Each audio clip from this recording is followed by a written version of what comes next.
Are you looking for the next craft beer to try? Well, maybe Perrin Soops Joos is the one for you.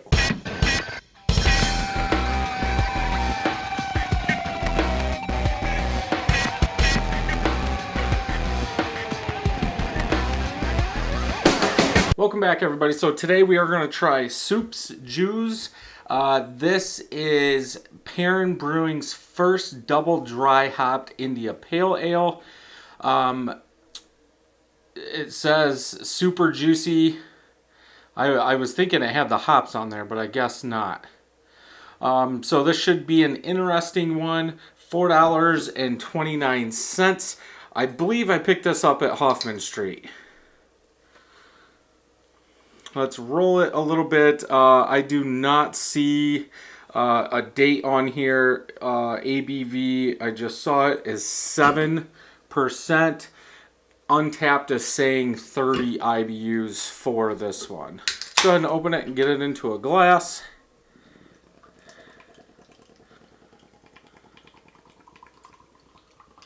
There we go. I'll stop there. We do have an off-white kind of khaki-ish head, small and medium bubbles.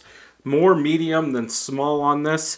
A little over a finger and a half of head bubbles on the side are compact like this. So lots of bubbles on the side. See if we can get them off there. There we go, for the most part anyway. Orange juice in color, not as hazy as I would think for a New England IPA, but it is hazy. Lots of bubbles coming up. I believe for a New England IPA, for the color and cloudiness, it's like light to heavy. So anywhere in there, I was just thinking it would be a little bit more cloudier than that. But yes, lots of bubbles coming up. Let's go ahead and get a smell, see what we think. I do get that fruit juice, but I get some pine bitterness, mostly bitterness in there. Generic fruit is what I get. Then that bitterness really sticks out with some pine in the back.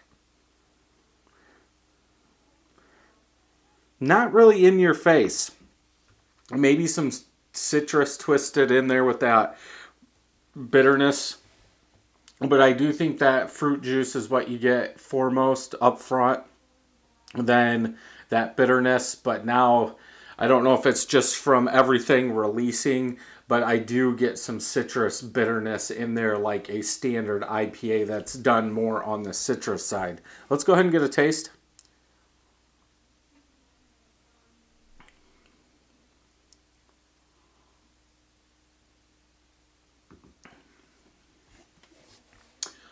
I do get a little bit of that fruit juice, but I also get malt.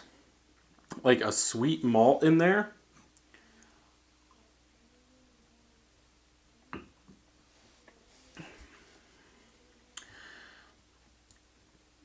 Yeah, that sweet malt, like I get that generic fruit up front, goes back into some sweet malt, some more citrus, like orange juice citrus.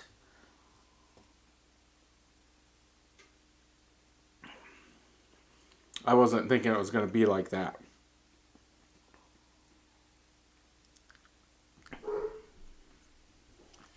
Bitterness in the back.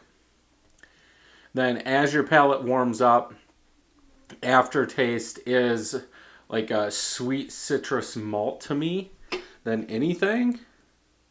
Super juicy. I don't know if I would say super juicy.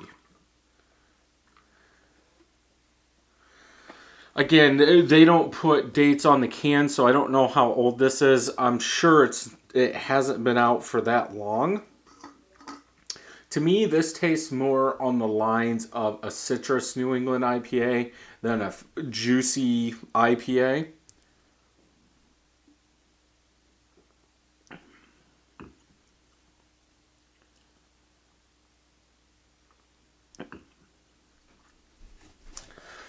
Yeah, I do get that fruit juice up front, like I've been saying, but to me, the aftertaste in the middle of the palate to the back is more citrus than anything.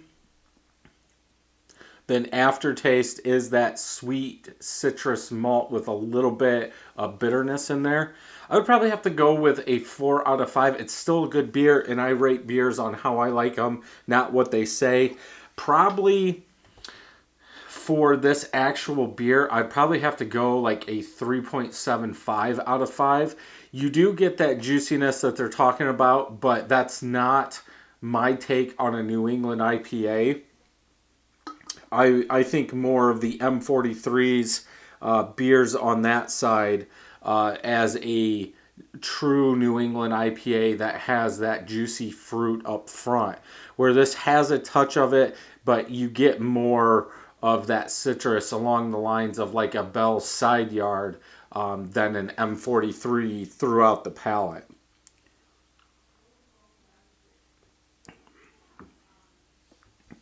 Also, I think that malt is too much in a New England IPA. That sweet malt that I get is almost like what you would get out of a double IPA. More sweet malt in there to drive the ABV up. I think you're getting a little too much of that. And the bitterness, I don't know if the bitterness is perceived as more or what it's doing, but it drinks higher than 30 IBUs in my eyes.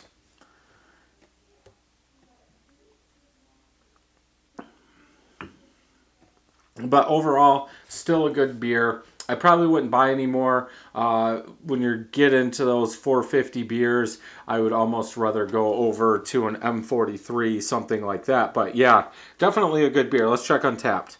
13 of my friends have rated this on Untapped. Average 3.98 out of 5. A little over 1,000 people have rated this. Average 3.89 out of 5.